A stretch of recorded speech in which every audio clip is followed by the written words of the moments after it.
The night shimmered with celebration.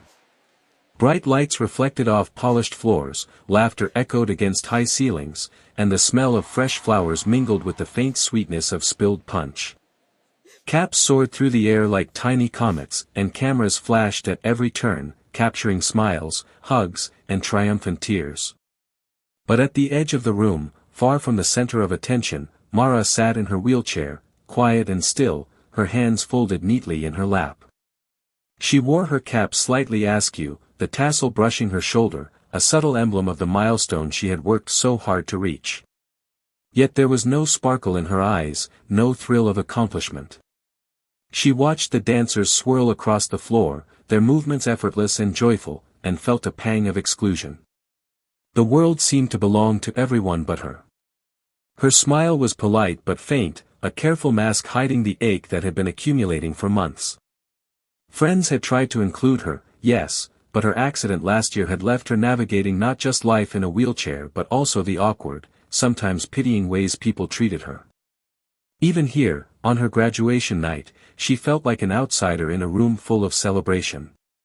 At the far side of the room, Theo juggled two tasks at once, keeping an eye on his energetic 5-year-old son, Leo, and avoiding stepping on the tangle of feet that dashed across the dance floor. Cups clinked, laughter rang louder than he remembered, and Leo's tiny hands were sticky from the cupcakes he had discovered near the snack table. "Dad, why is that lady sitting by herself?"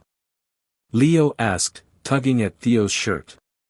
His brown eyes were wide with genuine curiosity, untarnished by the social conventions that adults had memorized. Theo glanced where his son was pointing and saw Mara sitting alone, her posture hesitant, her hands resting on the wheelchair handles. A quiet sadness seemed to radiate from her, pulling at a part of him he hadn't realized was still tender. He opened his mouth to answer but stopped. What could he say? That people sometimes feel invisible in a crowd? That life wasn't always fair? Leo tugged again. "We gotta fix it," he said firmly, as if solving loneliness was just another small task on his to-do list. Children have a way of noticing things adults pretend not to see. Theo felt a sudden, sharp clarity: Mara shouldn't be sitting alone on her night of triumph. He swallowed his hesitation. Approaching a stranger at a crowded celebration felt awkward, risky, and potentially unwelcome, but something about Mara's stillness in the midst of all that joy refused to let him look away. Taking Leo's small hand in his, Theo crossed the room. The crowd's movement blurred around them, the swirl of gowns, the glimmer of dresses, the sparkle of shoes. He tried to focus on Mara, to memorize the way she held herself, the way her eyes flickered with quiet vigilance, almost daring the world not to notice her. "Hi," he said gently, lowering his voice so it wouldn't echo too loudly. "I'm Theo. This is Leo. We're here with my sister's family, and we noticed you seemed a little alone." Mara blinked, caught off guard. Her lips curved into a polite smile, tinged with surprise. "Oh, thank you, but I'm fine. Just catching my breath." "That's not true," Leo said bluntly, as children do when the truth is obvious. "You look like you want to dance, but your face is sad." Mara's eyebrows lifted, and then she laughed, a small, startled laugh that loosened the tension in her shoulders. "You're honest," she admitted softly. Theo knelt beside her, careful not to crowd her space. "Would you let us keep you company?" She hesitated. Her fingers toyed with the edges of her cap, a nervous gesture he recognized all too well. "I haven't danced since my accident. I don't really remember how." Leo puffed up his chest and flailed his arms dramatically. "Arms can dance," he declared. "See?" Mara laughed again, a clearer, warmer sound this time. The tension around her began to melt, just enough to let something new in. Theo extended his hands carefully. "We can move however you're comfortable. No rules." The music pulsed through the room, a rhythmic heartbeat that matched the rising courage in Mara's chest. Slowly, tentatively, she placed her trembling hands in his.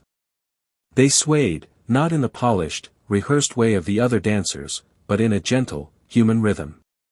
"This feels strange," she whispered, the words floating like a confession. "Most good things do at first," Theo replied softly, guiding her with a light touch, reassuring without leading too forcefully. People nearby began to notice. Some paused in their own celebrations to watch, smiles spreading quietly. Leo spun in circles around them, laughter bubbling up like sunlight breaking through clouds.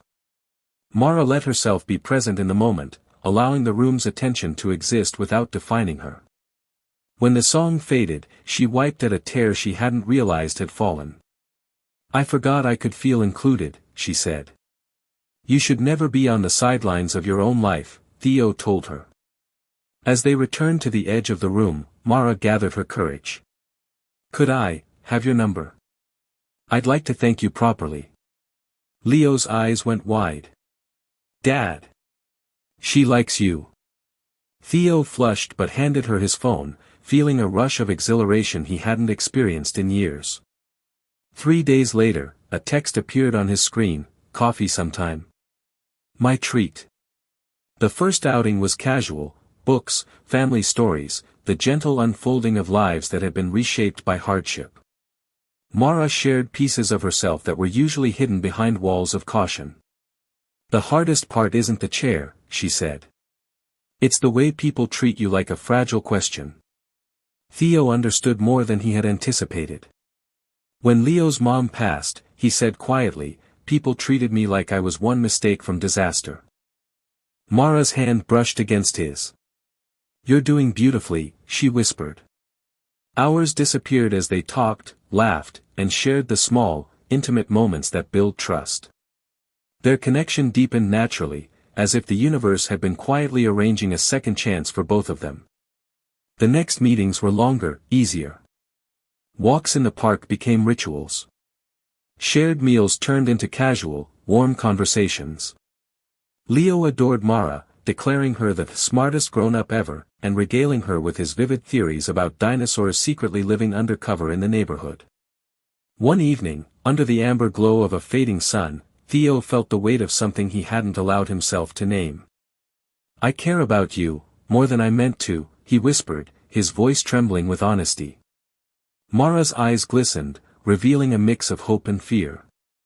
"I'm afraid you'll realize loving someone like me is complicated."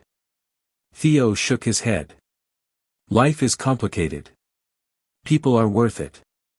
Their first kiss was gentle, uncertain, yet filled with the promise of something enduring. Weeks folded into months.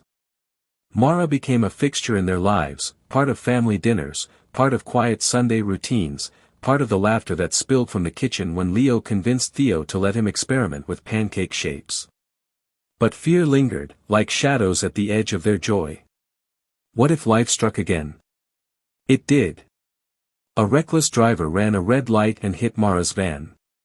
The world seemed to tilt, then shatter, but she survived, bruised, shaken, terrified. Theo was at her side through it all, driving her to the hospital, holding her hand, refusing to leave. At 3 a.m, in the harsh glow of the cafeteria's fluorescent lights, he realized the truth: life doesn't wait for courage. Later, he wandered into the gift shop and found a small compass necklace. When Mara woke, he held it out to her, his hands trembling. "Marry me," he said. No perfect plan. No ring. Just truth. "You're my direction again." Tears streamed down her face. Yes. Months later, they were married in a hall filled with friends and family. Leo danced around them with glowing sneakers, laughter spilling into the high-ceilinged space. Theo held Mara's hands, just as he had on that first dance. "You changed my life," she whispered. "You gave me the bravery to try," he replied. They swayed together, imperfect, beautiful, whole. Love, they realized, doesn't require symmetry, it requires only willingness. And Leo shouted, his voice cutting through the music, the laughter, the applause, "This is the best family ever." Sometimes, all it takes is noticing the one person the room forgot.